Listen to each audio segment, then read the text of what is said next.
உலகமெங்கும் இருக்கின்ற உறவுகளுக்கு உயிர்த்த இயேசுவின் பெயரால் விழாவில் வாழ்த்துக்களை இதயம் நிறைந்த மகிழ்வோடு தெரிவித்துக் கொள்கிறேன்.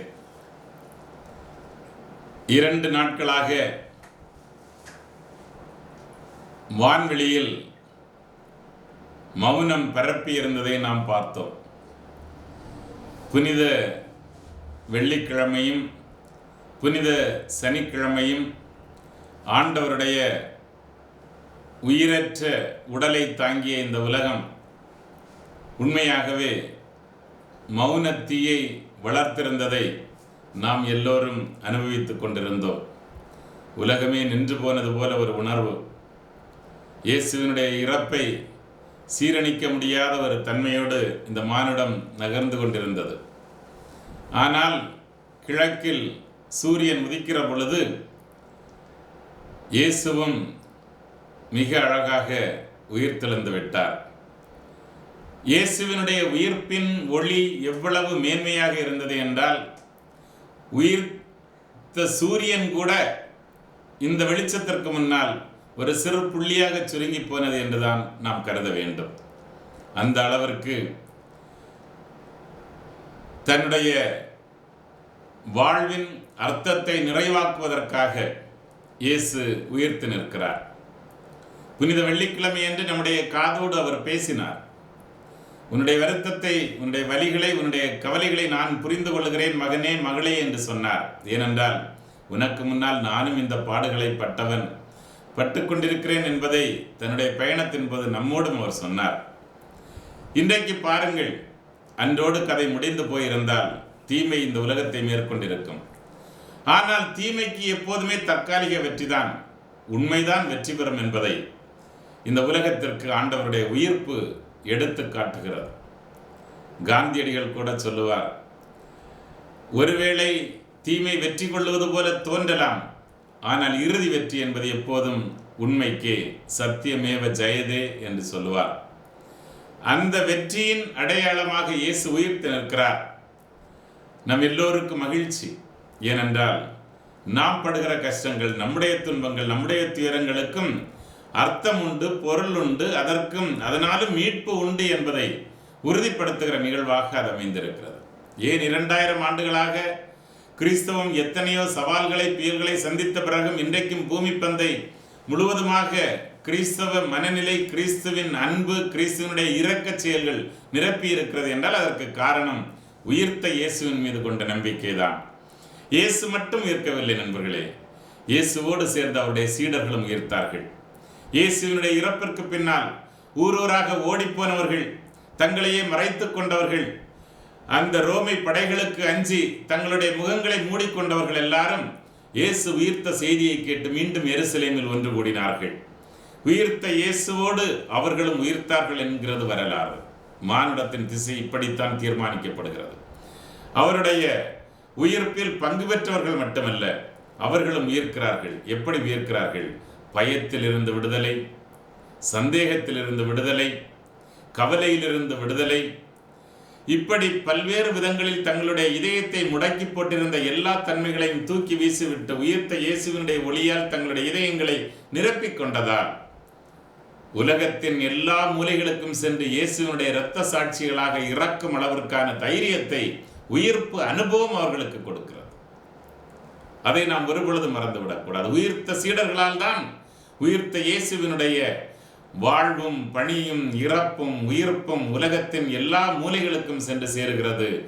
எல்லோரும் இயேசுவை பற்றி அறிந்து கொள்ளவும், இயேசு தன்னுடைய கடைசி கட்டளையாக சீடர்களுக்கு சொன்ன உலகமெல்லாம் சென்று இந்த நற்செய்தியை எல்லா மக்களுக்கும் அறிவியுங்கள் என்று சொன்ன செய்தியை யாரெல்லாம் நற்செய்திக்காக ஏங்கிக் கொண்டிருந்தார்களோ அவர்களுக்கு நற்செய்தி சென்று சேருகிற வாய்ப்பு கிடைத்தது என்றால் அதற்கு காரணம் இயேசுவோடு இணைந்து சீடர்களும் உயிர்த்த ஒரே காரணத்தினால்தான். இன்று நாம் நம்மை பற்றி சிந்தித்து பார்க்க வேண்டும். ஏனென்றால் அக்கிரமக்காரர்கள், அநீதி செய்பவர்கள், மானுடத்தை வெறுப்பவர்கள், உயர்வதாழ்வு கற்பிப்பவர்கள், இவர்கள் எல்லோரும் நம்பிக்கொண்டிருந்தார்கள் இயேசுவினுடைய கதை முடிந்து போய்விட்டது என்று நம்பி அவரை பூமியில் சிறை வைத்தார்கள். அவரது அடக்கம் நடைபெற்றது. ஆனால் அவர்களுடைய எக்கால சிரிப்பின் யதார்த்த முதல்களிலிருந்து மறைவதற்குள்ளாலேயே இயேசு உயர்த்து விடுகிறார். 3ஆம் நாளில் அவருடைய உயிர்ப்பு நமக்கு சுட்டி காட்டுவதெல்லாம் வெறும் இரும்பு சங்கிலிகளால் நெருப்பு சூரியனை ஒருபொழுதும் சிறைபிடிக்க முடியாது என்பதை இயேசுவினுடைய உயிர்ப்பு சுட்டி காட்டுகிறது. அவருடைய வாரிசுகள் நாம், அவருடைய பிள்ளைகள் நாம், அவருடைய சீடர்கள் நாம், அவருடைய குருத்துவத்தில் பங்கு பெறுகிறவர்கள் நாம் என்கிற பெருமை எப்போது நம்மை தாளாட்ட வேண்டும் என்பதை இந்த நாளில் என்னுடைய உயிர்ப்பின் செய்தியாக வாழ்த்தாக அமைந்திருக்கிறது. இந்த உயிர்ப்பை நாம் கொண்டாட வேண்டும். நாம் உயிர்த்த இயேசுவோடு இணைந்து நாமும் உயர்க்க வேண்டும். இன்று எவையெல்லாம் நம்மை அடிமைப்படுத்துகிற கூறுகள் நம்மிடத்தில் இருக்கிறதோ அவற்றையெல்லாம் நம்முடைய இதயத்திலிருந்தும் மூளையிலிருந்தும் அப்புறப்படுத்துவதற்கு நாம் தயாராகிவிட்டோம் என்றால் உயிர்த்த இயேசுவோடு நம்முடைய பயணத்தை தொடர முடியும். ஏனென்றால் கல்வாரியில் அவரோடு பயணம் செய்தவர்கள் நாம். இன்று உயிர்த்த இயேசுவோடு நாம் பயணம் செய்வதற்கு தகுதி பெற்றவர்களாக நம்மை மாற்றிக்கொள்ள வேண்டிய கட்டாயம் இருக்கிறது. அப்பொழுதுதான் உயிர்ப்பின் மகிழ்ச்சி நம்முடைய இதயங்களையும் இல்லங்களையும் தாளாட்ட முடியும் என்பதை நாம் ஒரு பொழுதும் மறந்து போய்விடக்கூடாது. எனவே ஒரு பொழுதும் அநீதி வெற்றி பெறுவதில்லை, இறுதி வரை வெற்றி பெறுவதில்லை. ஒருவேளை அதிகாரம் கொண்டவர்கள், அதிக பணபலம் படைத்தவர்கள், அதிகமான தங்களுடைய செல்வாக்கின் மீது நம்பிக்கை கொண்டவர்கள், சட்டத்தை மதிக்காதவர்கள், இவர்கள் ஒருவேளை தாங்கள் தான் இறுதி வரை வாழப்போவதாக ஆளப்போவதாக நினைத்து கொண்டிருக்கலாம். ஆனால் இயேசுவினுடைய உயிர்ப்பு நமக்கு சொல்லித் தருவதெல்லாம் இல்லை இல்லை, கடைசியில் உண்மைதான் ஜெயிக்கும், உண்மை மகிழ்ச்சியோடு வெளியே வரும் என்பதை ஒரு பொழுதும் அநீதவாதிகளின் ஆட்சி ஒரு பொழுதும் முழுமையாக நிலை பெறுவதில்லை. மாறாக அவை ஒரு நாள் வரலாற்றின் குப்பை தொட்டிகளுக்கு போய்விடும். ஆனால் இறைவனின் ஆட்சி, அவருடைய பிள்ளைகளுக்கான ஆட்சி இந்த மண்ணில் தொடர்ந்து நடந்து கொண்டே இருக்கும் என்பதைத்தான் உயிர்ப்பு பெருவிழா நமக்கு கற்றுத்தருகிறது. எனவே உயிர்ப்பு என்பது நம்முடைய நெஞ்சை நெய்து அந்த நெஞ்சிலிருந்து நம்முடைய இதயத்தில் இருக்கின்ற எல்லா குறைபாடுகளையும் அகற்றி நாம் உண்மையாகவே அவருடைய சீடர்களாக வாழ்வதற்கான பக்குவத்தை நமக்கு தர வேண்டும். எல்லா கவலைகளிலிருந்தும், எல்லா கண்ணீர் கதைகளிலிருந்தும், எல்லா சுமைகளிலிருந்தும், எல்லா கட்டுகளிலிருந்தும் இறைவன் நம்மையும் விடுதலை செய்திருக்கிறார் என்பதை உயிர்த்த இயேசுவினுடைய அடையாளமாக திகழ்ந்த காலியான கல்லறை நமக்கு சுட்டி காட்டுகிறது. காலியான கல்லறையில் அவருடைய முகத்தை மூடியிருந்த துண்டுகளை அவை மட்டுமே மீதி இருந்தன. இயேசு அங்கே இல்லை. எனவே நாம் இன்று அவரோடு பயணம் செய்வதற்கு தயாராகும். பயணம் செய்வதற்கு தடையாக இருக்கின்ற கற்களை அகற்றி வைப்போம். அந்த கற்களை அகற்றுவதற்கு நாம் முன்வருகிற பொழுது உயிர்த்த இயேசுவை நம்மாலும் கண்டுகொள்ள முடியும் என்பதை நாம் ஒரு பொழுதும் மறந்து விடக்கூடாது என்பதே என்னுடைய அன்பான வேண்டுகோளாக இருக்கிறது. எனவே எல்லா கவலைகள், துயரங்கள், துன்பங்கள், வருத்தங்கள், வலிகள், வேதனைகள், பாடுகள் எல்லாவற்றிலிருந்தும் நாம் இறைவனோடு இணைந்து பயணம் செய்கிற பொழுது அவற்றை அகற்றிவிடக்கூடிய உறுதியும் உற்சாகமும் ஆற்றல் நமக்கு கிடைக்கிறது. ஏனென்றால் இயேசுவே நமது நண்பர், நாம் அனைவருக்கும் நண்பர்கள், நாம் எல்லோருக்கும் நண்பர்கள் என்பதை நாம் ஒருவருக்கொருவர் உடைபடுவதால் நாம் நிரூபிக்கிறோம்.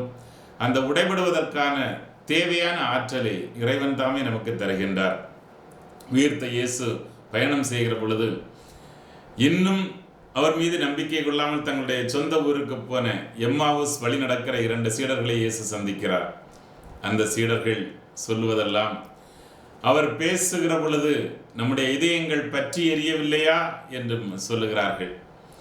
எனவே அவர்களிடமிருந்து விலகி நடக்க எத்தனிக்கிற பொழுது அவர்கள், ஆண்டவரே மாலை ஆயிற்றே, வாரம் எங்களோடு தங்கும் என்று அழைக்கிறார்கள். இந்த நாளில் நானும் அதையே உங்களுக்கு அழைப்பாக கொடுக்கிறேன். இயேசு உயிர்த்து விட்டார். உயிர்த்த இயேசுவை இன்றும் எல்லோருடைய இல்லங்களுக்கும் அழைத்து வர முடியும். ஆண்டவரே வாரும், வந்து எங்களோடு தங்கும் என்கிற ஒரு உறவை நாம் கொண்டாடுவதற்கு இந்த உயிர்ப்பு பெருவிழா உங்களுக்கு துணை இருக்கட்டும்.